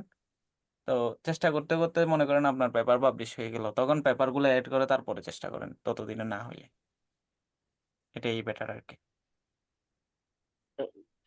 জি ভাই, বুঝতে পারছি। তার মানে হচ্ছে এখন থেকে আমার মেইল শুরু করলে ভালো হবে। হ্যাঁ। So, সো এরপরে আর কারো কোনো কোয়েশ্চেন আছে? হ্যাঁ।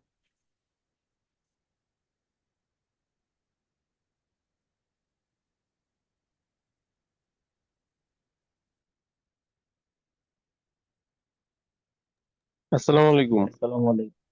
ওয়ালাইকুম আসসালাম।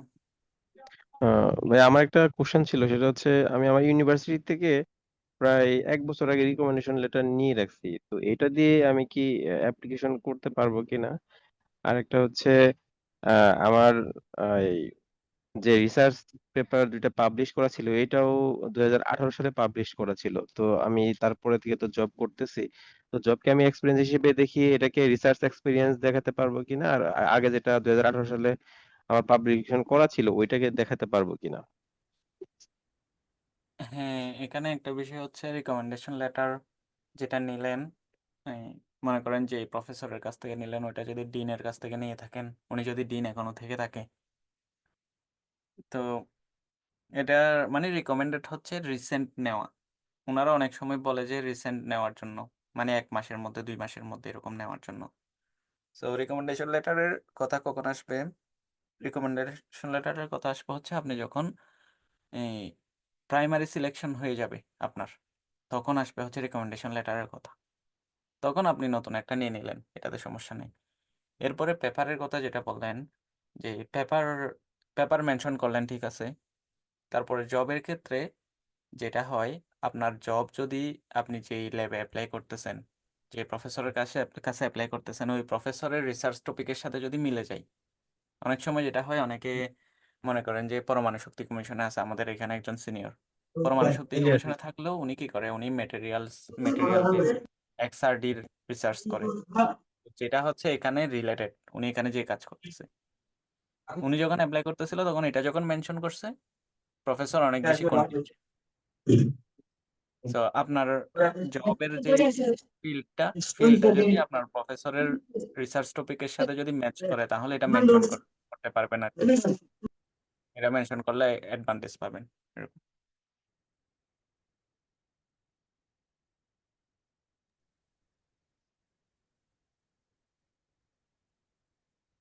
জি ভাইয়া, আসসালামু আলাইকুম। আসসালাম। ভাইয়া আমি এখন বিবিএ তে পড়তেছি অনার্সে। আমি এখন 6 সেমিস্টারে।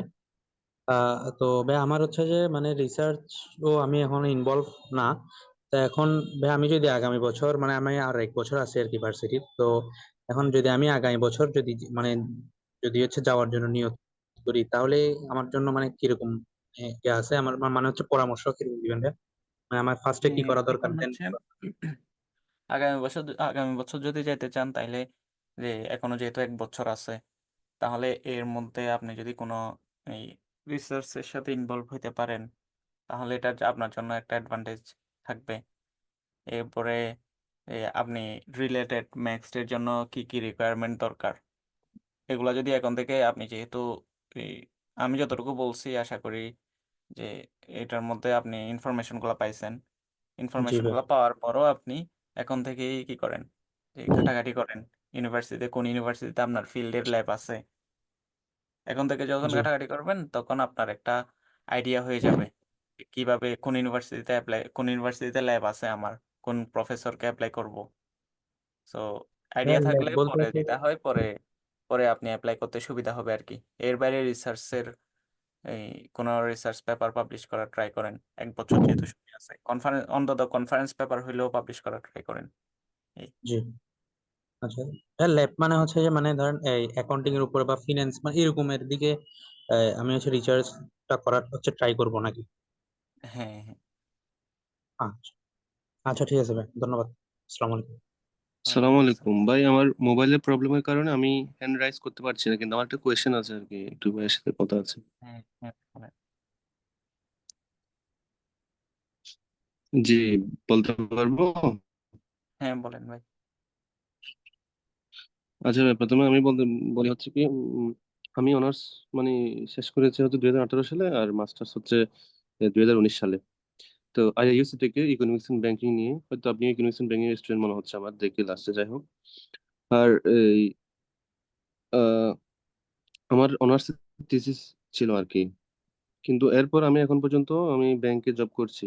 তো আমি চাচ্ছি নেক্সট ইয়াতে জয়েন করার জন্য। আমার কি কোনো প্রবলেম হবে কিনা, বা আমি পারবো কিনা? আপনার মাস্টার্স শেষ হয়েছে কবে? 2020 সালে? 19-এ। 19-এ। এটা যদি না পিএইচডি তে 20, অ্যাপ্লাই করে না 20। থাকেন, পিএইচডির জন্য যেটা ইয়ে আছে, যে রিকোয়ারমেন্ট, আপনার যদি এজ <35 হয়, তো আপনি তো অ্যাপ্লাই জি। করার জন্য। না, আমার তো রিসার্চ পেপার নাই যে আমি ফিজির জন্য অ্যাপ্লিকেশন করব। So, আমি চাচ্ছি মাস্টার্সের জন্য আগে অ্যাপ্লাই করতে। হ্যাঁ, তাহলে যদি মাস্টার্সের জন্য অ্যাপ্লাই করেন তাহলে কোনো এই প্রবলেম হবে কিনা যে অ্যাপ্লাই করতে পারেন, গ্যাপটা? ইয়ার্স থেকেই শুরু করতে পারেন। এর বাইরে হ্যাঁ, হচ্ছে কি বলে, মাস্টার্সের জন্য অবশ্য ওরা রিসার্চ পেপার চায় না। রিসার্চ পেপার আমরা কেন মেনশন করি, এটা মেনশন করি হচ্ছে ধরেন কয়েকজন ক্যান্ডিডেট একসাথে অ্যাপ্লাই করলো, অ্যাপ্লাই করার সাথে সাথে সবার রেজাল্টই মনে করেন সেম ক্যাটাগরির। জি এখন সেম ক্যাটাগরির রেজাল্ট এগুলা, এটা কেমনে ইভালুয়েশন করবেন আপনি? এটার জন্য যেটা করে, যাদের রিসার্চ পেপার থাকে তাদেরকে আগায় রাখে আর কি, যাতে তাদের রিসার্চ এক্সপিরিয়েন্স যেহেতু আছে তাদের আগায় রাখে। তো এটার জন্য আমরা যে রিসার্চ পেপারটা ইয়া করি, যে রিকমেন্ড করি। এরপরে যেটা হয়, এরপরে আপনার যদি রিসার্চ পেপার না থাকে তাহলে ওরা ইয়া চাইতে পারে, ইংলিশ প্রফিসিয়েন্সি চাইতে পারে, আইএলটিএস চাইতে পারে। তো এগুলা যদি নিয়ে রাখেন, আইএলটিএস যদি থাকে আপনার, তাহলে এই একটা চান্স থাকে মোটামুটি। আপনার একটু চেষ্টা করতে হবে আর কি। এই আচ্ছা, আমার চান্স আমার নাই আইএলটিএস এরকম না। নাই, বাট আমি আমি আমার যে থিসিস পেপার, আমি যে এই যে রিসার্চ প্রপোজালের কথা বললেন না, ওখানে যে আমার থিসিস পেপারের যে ইয়াটা, এই কি বলে এটাকে, টপিকটা, মানে এটা যদি আমি ওখানে জাস্ট একটু মডিফাই করে দিই রিসার্চ প্রপোজালে, দেন এটা কি কাজ করবে কিনা?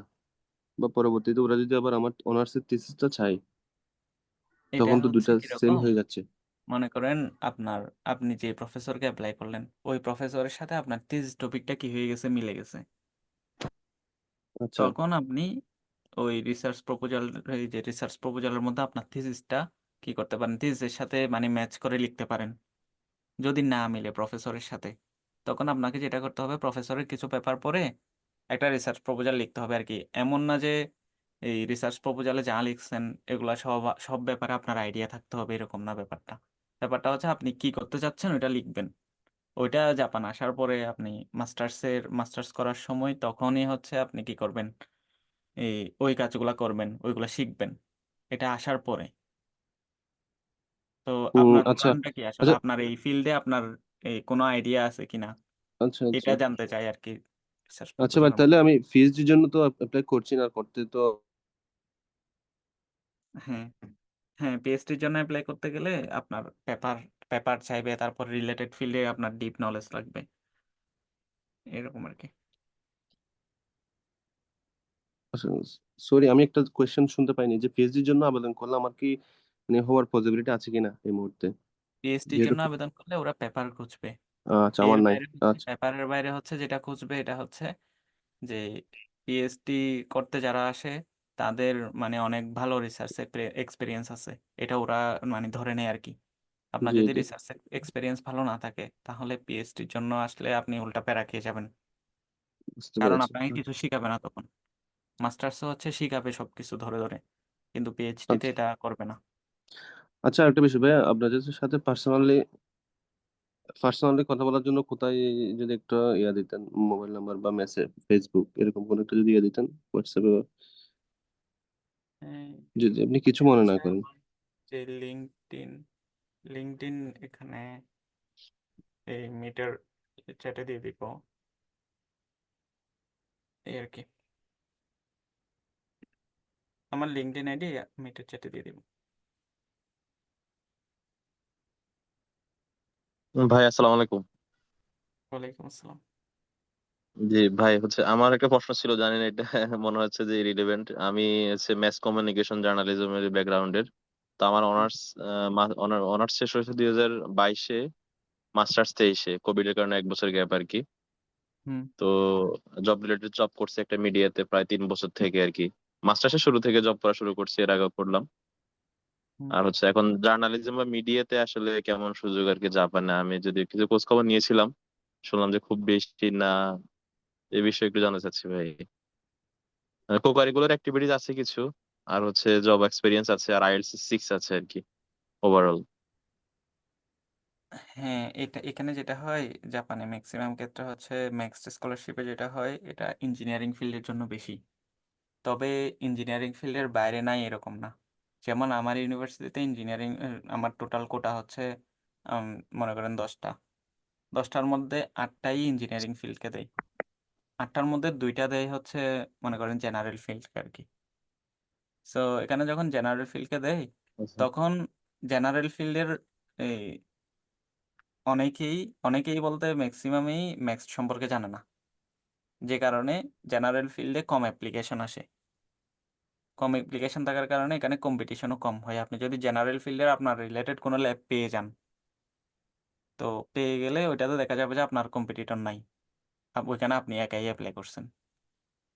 তো যে অনেক কম আচ্ছা কম হইলেও কিন্তু আপনি যদি খুঁজে পান, খুঁজে পাইলে আপনার জন্য এটা মানে সহজ হয়ে যাবে আর কি, বলতে গেলে কম্পিটিশন অত বেশি হওয়ার কথা না। সো একটু কষ্ট করে ল্যাব, আপনার ভাই তাহলে কি রিলেটেড আমার ল্যাব রিসার্চ খুঁজে লাগবে? বের আমাদের করুন। রিসার্চ এক্সপিরিয়েন্স, রিসার্চ হ্যাঁ, লাগবে তাহলে? রিসার্চ এই এক্সপিরিয়েন্স লাগবে? মাস্টার্সে মাস্টার্সে রিসার্চ এক্সপিরিয়েন্স চাই না তেমন। এটা দেখাই হচ্ছে অ্যাডভান্টেজের জন্য দেখাই আর কি। আপনার যদি থিসিস থাকে, থিসিসের যেটা ইয়ে আছে এটার উপর বেস করে করতে পারবেন। আর রিসার্চ হ্যাঁ, প্রপোজাল থিসিস চাইলে করা তো হয় না, আমি রিসার্চ প্রপোজাল ইন্টারনি অবশ্যই আপনাকে করেছিলাম লিখতে তো। হবে। হ্যাঁ, সেটা করে দেওয়া, সেটা প্রপোজাল লেখা যাবে, সমস্যা নেই। রিসার্চ ইন্টার্নি করেছিলাম তো, থিসিসও নেই আর কি। এখন আইএলটিএস 6 দিয়ে হবে কিনা এটা হচ্ছে একটা বিষয়। হ্যাঁ, এটা আইএলস 6 দিয়ে হবে, এটা সমস্যা নেই। এটা আইএলস চায় না অনেক সময়, যদি যখন আপনার মনে করেন সিজিপিএ কম থাকে, অথবা মনে করেন যে উম, কোনো পেপার না থাকে, তখন ওরা একটা ইয়াদ করার জন্য কি বলে, ইংলিশ প্রফিসিয়েন্সি না থাকে, মিডিয়াম ইনস্ট্রাকশন ইংলিশ না থাকে, তখন এরা চিন্তা করে যে জাপানিজও না জানলে আবার ইংলিশও না পারলে তাহলে তো কমিউনিকেশন করতে সমস্যা হবে। তো ওইটার বেসিসে চাই আর কি। আচ্ছা ভাই, তাহলে অ্যাপ্লাই প্রসেস টসেস এগুলো অবশ্যই আপনি তো দেখিয়েছিলেন। হ্যাঁ,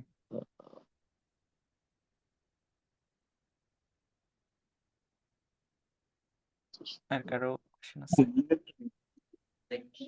আসসালামু আলাইকুম ভাই। ওয়ালাইকুম আসসালাম।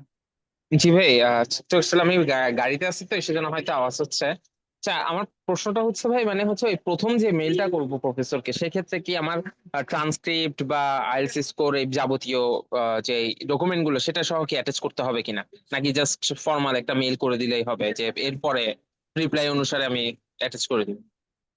প্রথম মেলে যেটা করা, প্রথম মেলে যদি আপনি আপনার যে সার্টিফিকেট সার্টিফিকেটটা অ্যাটাচ করতে পারেন।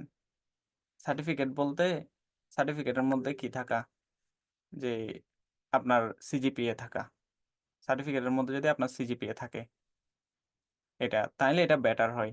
আর যদি আপনি মেল করার সময় যে ইউনিভার্সিটির মেল থেকে যে মেল করেন, যে ইউনিভার্সিটি থেকে যে মেল প্রোভাইড করে, মেল আইডি প্রোভাইড করে ওইখান থেকে মেল করেন, তাহলে এটা একটু ইয়া হয় আর কি, ওদের ভেরিফাইয়ের জন্য সুবিধা হয় আর কি। এখানে অনেক স্ক্যাম থাকে, তো ওরা অনেক সময় স্ক্যামের কারণে রিপ্লাই দিতে চায় না। তো অনেকের যারা ইউনিভার্সিটিতে আছেন, ইউনিভার্সিটি থেকে মেল প্রোভাইড করে, ইউনিভার্সিটির যে এডুকেশনাল মেল প্রোভাইড করে, ওই মেলগুলো থেকে যদি মেল করেন তাহলে এটা বেটার হয় আর কি।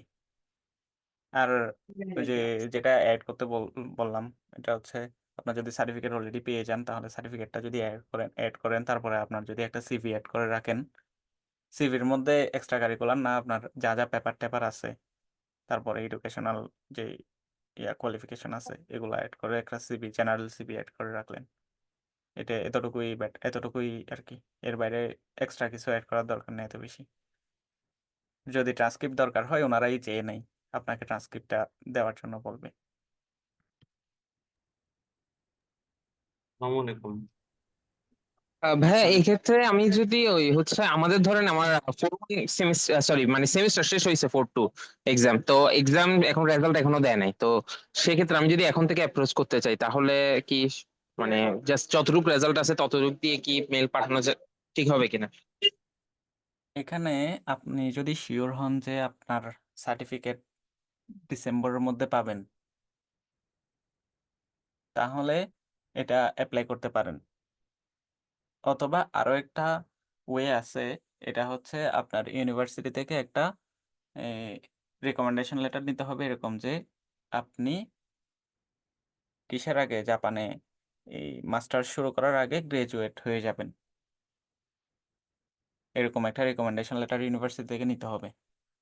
মানে জাপানে শুরু করবেন আপনি পরের বছর সেপ্টেম্বরে, সেপ্টেম্বরের আগেই আপনি কি হয়ে যাবেন, গ্রাজুয়েট হয়ে যাবেন। গ্রাজুয়েট হয়ে যাবেন বলতে আপনার সার্টিফিকেট পেয়ে যাবেন। সো এটা বলে হচ্ছে প্রুফ অফ গ্রাজুয়েশন আর কি।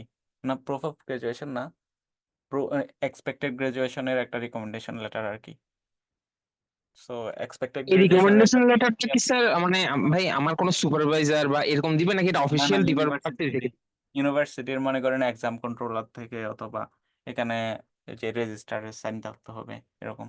এটা মানে একদম যে এক্সাম কন্ট্রোল অফিস থেকে নিতে হবে, যেখান থেকে সার্টিফিকেট ইস্যু করে। আসসালামু আলাইকুম ভাই। আমি মাস্টার্স করতেছি, মাস্টার্স এর ফার্স্ট সেমিস্টার চলতেছে। তো এখন নেক্সট ইয়ারে আমি যদি নেক্সট করতে চাই, সেক্ষেত্রে আমি কি আবার মাস্টার্স এ অ্যাপ্লাই করবো, নাকি হচ্ছে ডিরেক্টলি পিএইচডি প্রোগ্রাম পেলে সেখানে অ্যাপ্লাই করবো? কোনটা ভালো হবে? যেহেতু আপনি মাস্টার্স অলরেডি করতেছেন, মাস্টার্স দেশে করতেছেন, জি জি।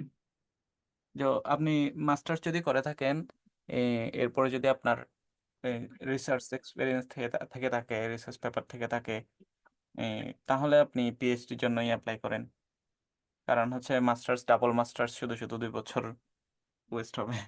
যে আপনার যদি রিলেটেড ফিল্ডের প্রফেসর পান, তাহলে পেপার যদি থেকে থাকে, তাহলে পিএইচডির জন্যই অ্যাপ্লাই করেন। কারণ কারণ পিএইচডির জন্য অ্যাপ্লাই ম্যাক্সিমাম ক্ষেত্রে পেপার চাই আর কি, পেপার আছে কিনা এটা চাই। ভাই এমন কি কোনো ক্রাইটেরিয়া আছে যে ফার্স্ট অথর পেপার হইতে হবে? পুরা জাস্ট পেপার পেপার বলতে হইলেই মূলত চলবে? পুরা পেপার বলতে বোঝা হচ্ছে ফার্স্ট অথর পেপার। তাও আপনি যদি, আপনার যদি ফার্স্ট অথর পেপার না থাকে, তাহলে পেপার থাকলেই আপনি ওটা মেনশন করবেন। ওরা মূলত বুঝে হচ্ছে আপনার পেপার আছে মানে আপনি ফার্স্ট অথর অথবা করেসপন্ডিং অথর। ওরা মাঝখানের অথরগুলাকে কাউন্ট করেন আর কি। থ্যাংক ইউ ভাই। আসসালামু আলাইকুম ভাই। ওয়ালাইকুম আমি আসসালাম। একটা বিষয় জানতে চাচ্ছিলাম, সেটা হচ্ছে যাদের সিজিপিএ 3-এর নিচে আছে, সেক্ষেত্রে কি মিক্সড পাওয়ার কোনো সুযোগ আছে কিনা? উম, 3-এর নিচে 3 আউট অফ 4 না? হ্যাঁ হ্যাঁ, মানে 3 আউট অফ 4 হইলে এটা অনেক বেশি কম হয়ে যায় ম্যাক্স স্কেলে। সো আপনি ম্যাক্স স্কেলে একটু ক্যালকুলেশন করে দেখেন, দেখে যদি ওইখানে 2-এর নিচে নেমে যায়, মনে করেন 2 আউট অফ 3 ম্যাক্স স্কেল, এটা আপনি এই ইয়াতে যদি সার্চ করেন, গুগলে সার্চ করলে ম্যাক্স স্কেল পাবেন কিভাবে ক্যালকুলেশন করে। তো এটা একটু ক্যালকুলেশন করে, এটা যদি 2-এর নিচে নেমে যায়, তাহলে হচ্ছে মানে পসিবিলিটি অনেক কম আর কি, কারণ রেজাল্টটা অনেক বেশি ইম্পর্টেন্ট ম্যাক্সের জন্য। ঠিক আছে। আসসালামু আলাইকুম ভাই। ও আচ্ছা, আরেকটা বিষয় হচ্ছে যে আপনি যখন রেজাল্ট ক্যালকুলেশন করবেন, তখন ম্যাক্স স্কেলটা কীরকম? ম্যাক্স স্কেলটা হচ্ছে 60 থেকে 70 পর্যন্ত 1 পয়েন্ট, তারপরে 70 থেকে 80 পর্যন্ত, 79 পর্যন্ত 2 পয়েন্ট, 79 থেকে 100 পর্যন্ত 3 পয়েন্ট। এখন আপনার ইউনিভার্সিটির গ্রেডিং স্কেল যদি এমন হয় যে, মনে করেন অনেক ইউনিভার্সিটির গ্রেডিং স্কেল আছে 80 থেকে 90 পাইলে ওইখানেও দেয় হচ্ছে 3, তারপরে 90 থেকে 100 পাইলে এটা দেয় হচ্ছে 4। তাহলে ওই স্কেলে হইলে আপনার ম্যাক্স স্কেলের রেজাল্ট অনেক বেশি বেড়ে যাবে। তা আপনার ইউনিভার্সিটির গ্রেডিং সিস্টেম কীরকম, ওইটাও ওইটাও ডিপেন্ড করে আর কি। সো এটা ম্যাক্স স্কেলে ক্যালকুলেশন করে যদি বেশি থাকে, তাহলে সমস্যা নেই। ঠিক আছে ভাই, ধন্যবাদ। আসসালামু আলাইকুম। ওয়ালাইকুম আসসালাম। ভাইয়া ডিপ্লোমা শেষ করে ম্যাথস স্কলারশিপ নিয়ে ব্যাচেলর করা যাবে কিনা তখন? ব্যাচেলরে কোটা অনেক বেশি কম ম্যাক্সটের ক্ষেত্রে, নাই এমন না, তবে কোটা অনেক বেশি কম আর কি। তো আপনি ট্রাই করতে পারেন বলতে, যে যে ইউনিভার্সিটিতে ব্যাচেলরে ম্যাক্সড আছে, আপনি যখন ইউনিভার্সিটির ওয়েবসাইটে সার্চ করবেন, তখন ইউনিভার্সিটির ওয়েবসাইটে ঢুকে দেখবেন যে ব্যাচেলর আছে কিনা ইউনিভার্সিটিতে ম্যাক্সড। ওইখানে প্রত্যেকটা ইউনিভার্সিটির ওয়েবসাইটে একটা সেকশন থাকে, স্কলারশিপ সেকশন। ওই সেকশনে একটু এ, ঢুকে দেখবেন এটাতে আন্ডার গ্রেডের জন্য আছে কিনা ওই ইউনিভার্সিটিতে। যদি থেকে থাকে, তাহলে আপনি তো ট্রাই করতে সমস্যা নেই, আন্ডার গ্রেডের জন্য ট্রাই করতে সমস্যা নেই। আন্ডার গ্রেডেও আছে ম্যাক্সড। সো আন্ডার গ্রেডে বেশিরভাগ ক্ষেত্রে যেটা হয়, এটা এম্বাসি থেকে হয়। এম্বাসি থেকে যেটা হয়, প্রতি বছর মনে করেন 2-3 জন দেয় সর্বোচ্চ। আপনি যদি ইউনিভার্সিটি রিকমেন্ডেড পান, তাহলে মানে একটু ভাগ্য ভালো থাকলে পেয়ে যাইতে পারেন আর কি। কোনো রিসার্চ পেপার তো লাগে না মনে হয় তখন। ব্যাচেলরের হ্যাঁ সাবমিট করা? আন্ডার গ্রেডে আপনার রিসার্চ লাগবে না। আন্ডার গ্রেডে ওরা আপনি তো আন্ডার গ্রেডেও না, আপনি অ্যাপ্লাই করবেন আন্ডার গ্রেডে, সো এখানে রিসার্চের কথা আসবে না। আচ্ছা ভাইয়া। এটা হচ্ছে মানে পুরোপুরি নিজের ভাগ্যের উপর আর কি। আপনি যদি পেয়ে যান, ভাগ্য ভালো হয়, পেয়ে চাইলে যেতে পারেন এরকম। ঠিক আছে।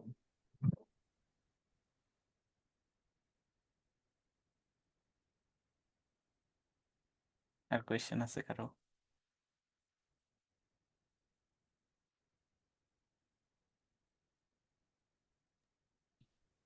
আসসালামু আলাইকুম ভাইয়া।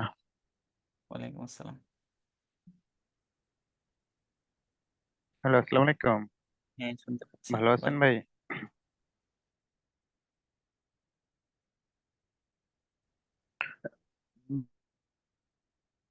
শুনতে পাচ্ছি, বলেন। বা-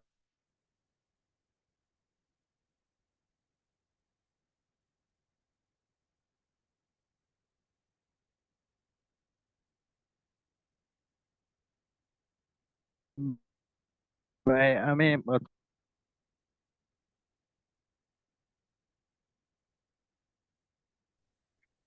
হচ্ছে এই নেক্সটের জন্য ওইটা প্রফেসরের সাথে মেল করলাম, তো রিসেন্টলি একটা প্রফেসরের সাথে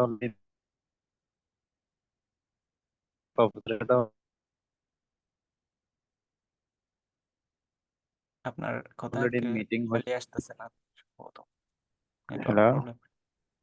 হ্যাঁ, এখন ক্লিয়ারলি আসতেছে, এখন বলতে পারেন।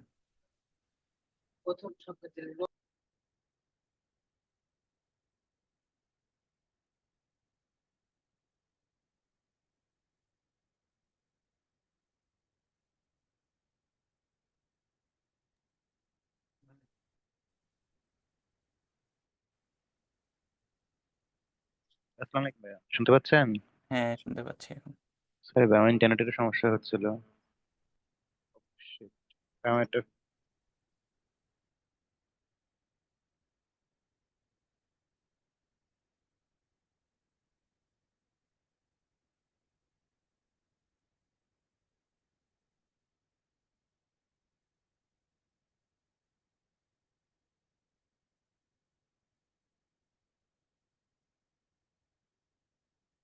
আপনি মেসেজে লিখতে পারেন, মনে হয় আপনার কথা শুনতে পাচ্ছি না।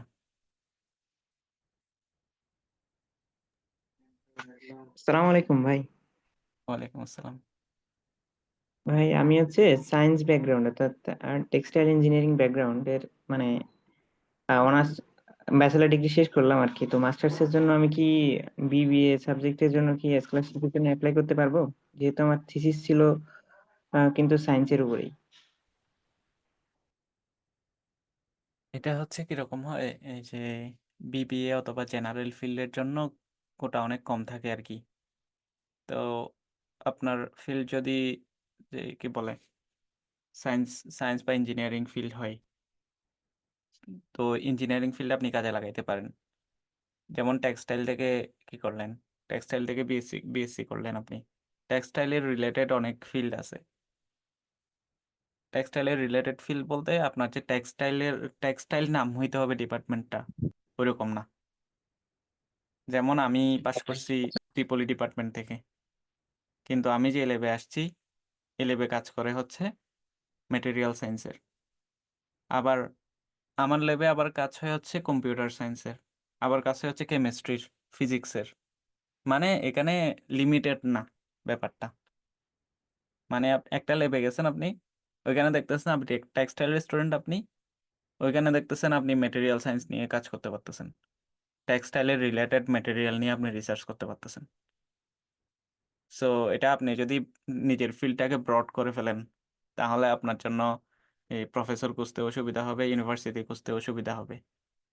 সো যেটা বলবো, ফিল্ড চেঞ্জ না করে আপনি সেম ফিল্ডে থাকলে আরো বেশি সুবিধা হবে আর কি। ফিল্ড চেঞ্জ করতে চাইলে চেঞ্জ করতে পারেন, তবে তখন একটু আপনার স্কোপটা লিমিটেড হয়ে যাবে। আসসালামু আলাইকুম ভাই, সরি আমার ইন্টারনেট ডিস্টার্বের জন্য আমি আসলে আর কথা বলতে পারিনি।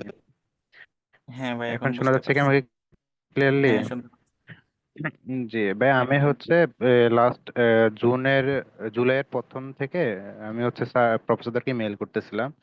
তো আমি এর ভিতরে একজনের আর কি রিপ্লাই পাইছি, উনি আমার সাথে একটা মিটিংও করছে, দেন আমাকে একটা প্রেজেন্টেশন তৈরি করতে বলছিল। কিন্তু এই প্রেজেন্টেশনটা আমি আসলে এখনো তৈরি করার কোনো আইডিয়া পাচ্ছি না আর কি, বুঝছেন? মানে উনি আমাকে বলছিল যে একটা রিসার্চ প্রপোজাল তৈরি করে সেটার উপরে প্রেজেন্টেশন দেওয়ার জন্য।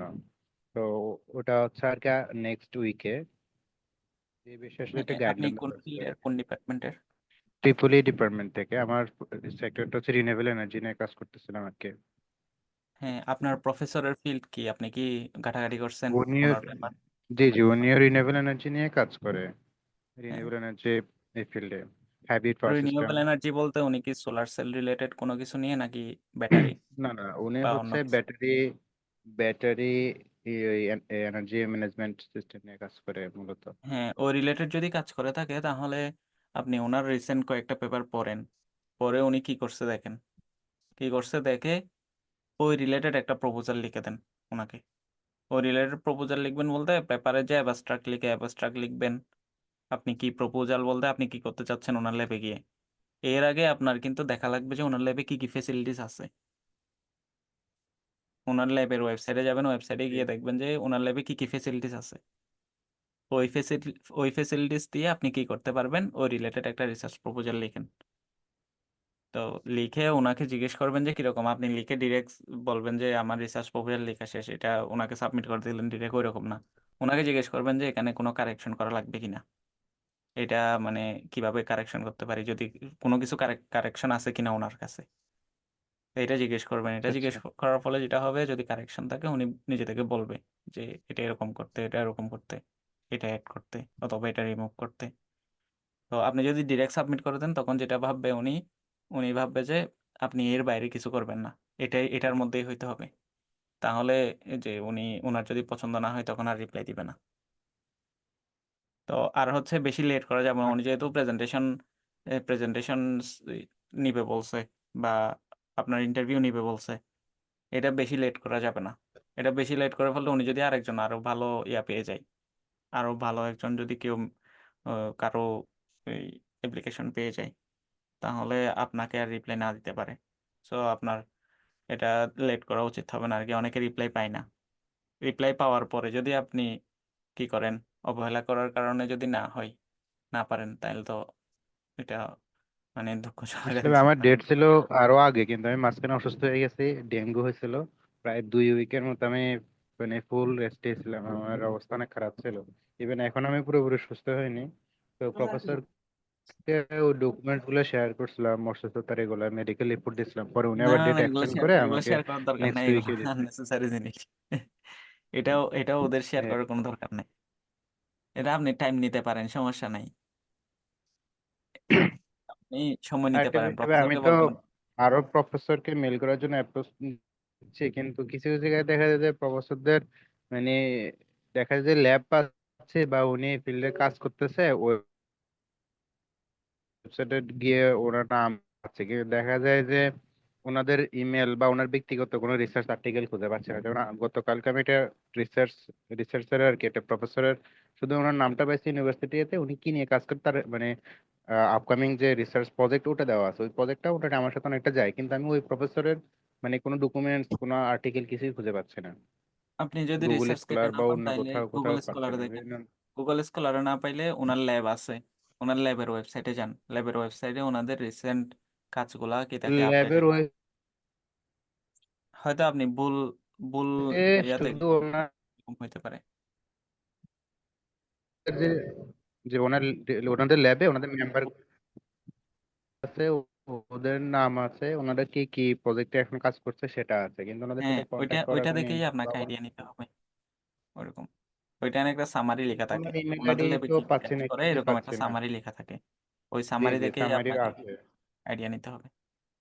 কিন্তু ওনার সাথে যোগাযোগ করে কোনো ইমেলই পাচ্ছি না, মানে ওনাকে খুঁজবো সেই সুযোগটাই পাচ্ছি না। এখন উনি যদি রিপ্লাই না দেয়, ওনাকে আর রিপ্লাই দেওয়াইতে তো আপনি পারবেন না। এখন আপনাকে যেটা করতে হবে, অন্য একটা প্রফেসর খুঁজতে হবে। একজন প্রফেসরের ঠিক রিপ্লাই আছে ভাইয়া। পাইলেই স্টপ হওয়া যাবে না, বুঝছেন? জি জি। আপনার নভেম্বর পর্যন্ত হ্যাঁ, টাইম আছে, আপনি নভেম্বর পর্যন্ত ট্রাই এই করেন। জন্য আরো নতুন প্রফেসর খুঁজছি। অনেকগুলা প্রফেসরের সাথে কথা বলেন, কিন্তু ডকুমেন্ট সাবমিট করবেন একজনকে, একজনের বেশি ডকুমেন্ট সাবমিট করা যাবে না, এই আর কি। ডকুমেন্টস বলতে আমরা যখন ইমেল করি তখন তো নর্মালি সার্টিফিকেট গুলা আমাদের সাথে শেয়ার করি। সার্টিফিকেট বলতে সার্টিফিকেট শেয়ার করা মানে ডকুমেন্ট শেয়ার করা না।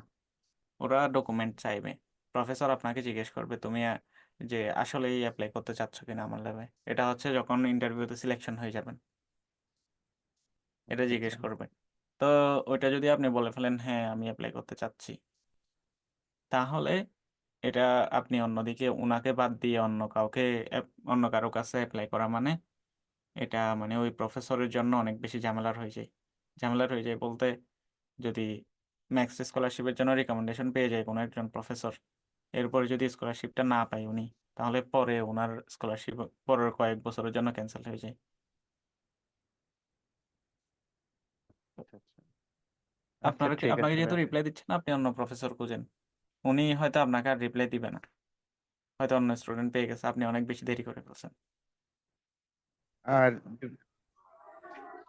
আচ্ছা ঠিক আছে ভাই, আর আমি ওই যে ইয়েটা তৈরি করতেছি প্রেজেন্টেশনটা, আমি হচ্ছে আর কি এটা একটু ফিডব্যাক দরকার আপনাদের কোনো টিম থেকে যদি ফিডব্যাকটা পাইতাম ইনিশিয়ালি।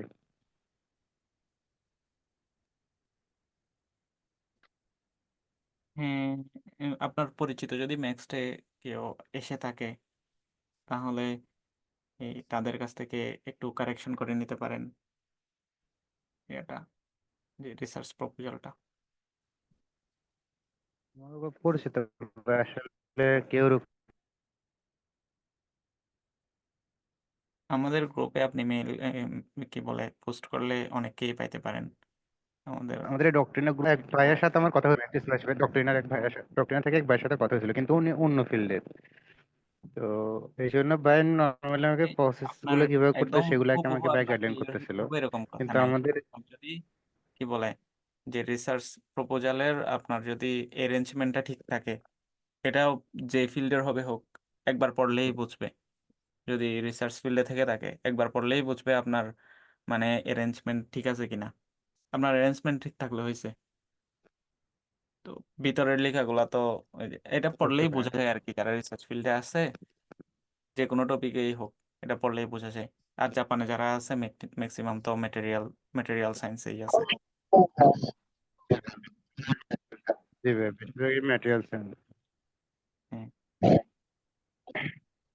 ঠিক আছে ভাই, আসসালামু আলাইকুম। ওয়ালাইকুম আসসালাম। আসসালামু আলাইকুম ভাই। ভাই ওয়ালাইকুম আমি আসসালাম। ম্যাটেরিয়াল সায়েন্সে অনার্স শেষ করেছি ভাই। আপনিও যেহেতু মাস্টার্স করছেন এখানেই, তো আপনার ল্যাবে নাম জানা যাবে কিনা, আর আপনার ল্যাবে সুযোগ আছে কিনা মাস্টার্স এর জন্য, এটা জানার ছিল।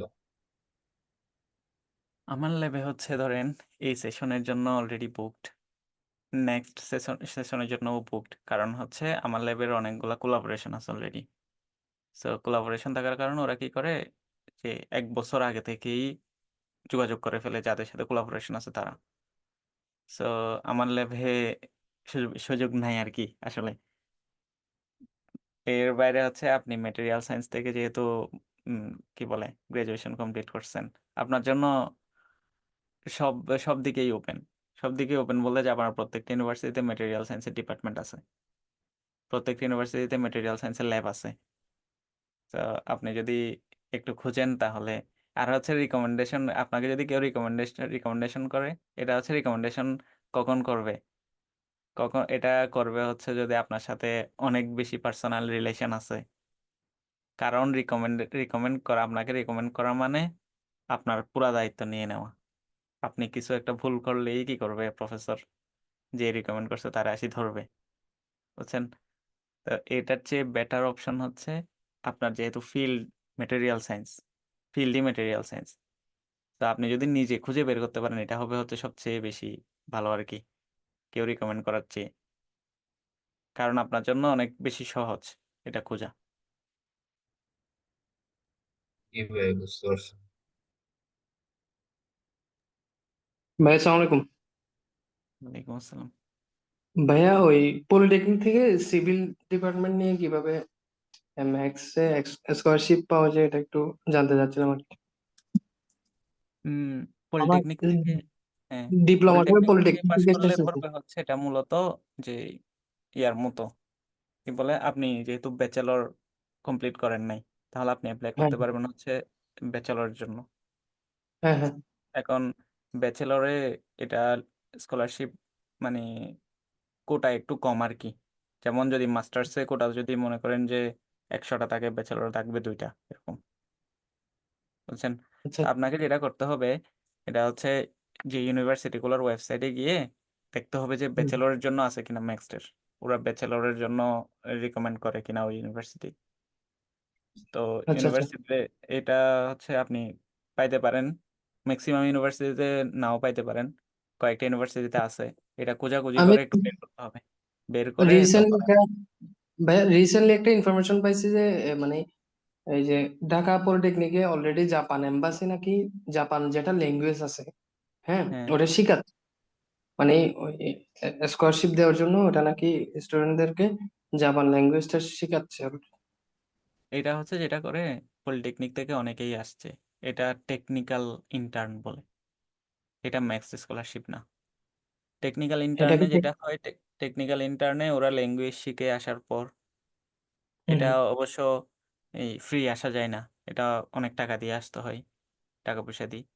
তারপরে টেকনিক্যাল ইন্টার্নে ল্যাঙ্গুয়েজ শেখায়, ল্যাঙ্গুয়েজ শেখানোর পর এরপরে আরো কি কি জানি করে। টেকনিক্যাল ইন্টার্ন সম্পর্কে আমার তেমন আইডিয়া নাই, একজনের সাথে কথা হয়েছিল, তবে উনি প্রচুর টাকা দিয়ে আসছে, ল্যাঙ্গুয়েজ শিখবে। আচ্ছা ল্যাঙ্গুয়েজ শেখার সাথে সাথে যেটা করে পার্ট টাইম কাজ করে, তো পার্ট টাইম কাজ করে নিজের লিভিং কস্টটা ম্যানেজ করে আর কি।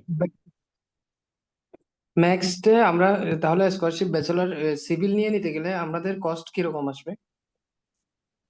ম্যাক্স ছাড়া, ম্যাক্সটে ফুল ফ্রি? হ্যাঁ ম্যাক্সে তো ফুল ফ্রি। ম্যাক্স যদি পেয়ে থাকেন তাহলে আপনার কোনো কস্ট নেই, আপনার জিরো কস্ট। আচ্ছা এমনি সিভিল ডিপার্টমেন্টের জন্য জাপান তো এমনি ভালো প্রেফার করে না? এখানে সিভিল ডিপার্টমেন্টের জন্য, হ্যাঁ সিভিল ডিপার্টমেন্টের জন্য এটা আপনি ব্যাচেলরে আসতে চাইলে ম্যাক্স ছাড়া যদি আসতে চান তাহলে এটা প্রচুর কস্টলি। প্রচুর আচ্ছা কস্টলি আচ্ছা বলতে আপনার প্রায় মনে করেন 20-30 লাখ ইউনিভার্সিটিকে দেওয়া লাগবে যদি কোনো স্কলারশিপ না পান। আচ্ছা আচ্ছা তো এটা অনেক বেশি কস্টলি আর কি, এটা রিকমেন্ডেড না এত টাকা দিয়ে এখানে এই ব্যাচেলর করা, এটা রিকমেন্ডেড না। ব্যাচেলর বাংলাদেশেই করেন, ব্যাচেলর বাংলাদেশে করলে মনে করেন মাস্টার্সে এই আপনি স্কলারশিপ পাইতে পারেন ভালো। যদি ব্যাচেলরেই ভালো স্কলারশিপ পেয়ে যান তাহলে এটা বেটার, এটা আসা বেটার। তবে আচ্ছা স্কলারশিপ না ভাইয়া পেয়ে টাকা দিয়ে পড়তে আসা, এটা মানে এটা বাংলাদেশেই শেষ করেন টাকা দিয়ে পড়ে। টাকা দিয়ে বাংলাদেশে মনে করেন প্রাইভেটে আপনি তাড়াতাড়ি বিএসসি শেষ করে মাস্টার্সের জন্য অ্যাপ্লাই করেন, এটা আচ্ছা রিকমেন্ডেড আর কি। আমি এখনো ডিপ্লোমা রানিং 7 সেমিস্টার ফাইনাল দিচ্ছি আর কি।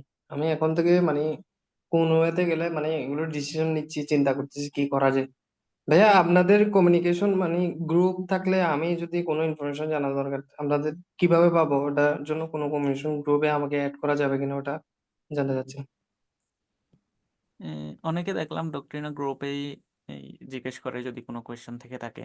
আবার এমন অনেক কোয়েশ্চেন আছে যেগুলো আপনি ওয়েবসাইটের মধ্যে গুগলের মধ্যে পেয়ে যেতে পারেন, বুঝছেন।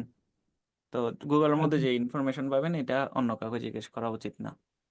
আপনি যে ইনফরমেশন মনে করেন অনলাইনে পাবেন না, হুম, এই রিলেটেড ইনফরমেশন যদি থাকে তাহলে আপনি ডক্ট্রিনা গ্রুপের মধ্যে কি করতে পারেন, পোস্ট করতে পারেন যদি রিলেভেন্ট আমি হয়। তো হুম। ডক্ট্রিনা গ্রুপেও অ্যাড হয়নি।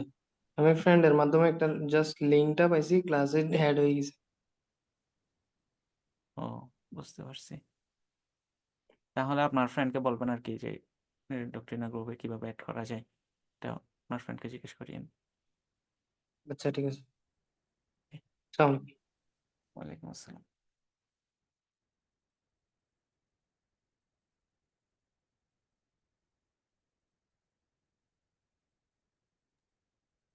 জি, আশা করি আর কারো প্রশ্ন নাই।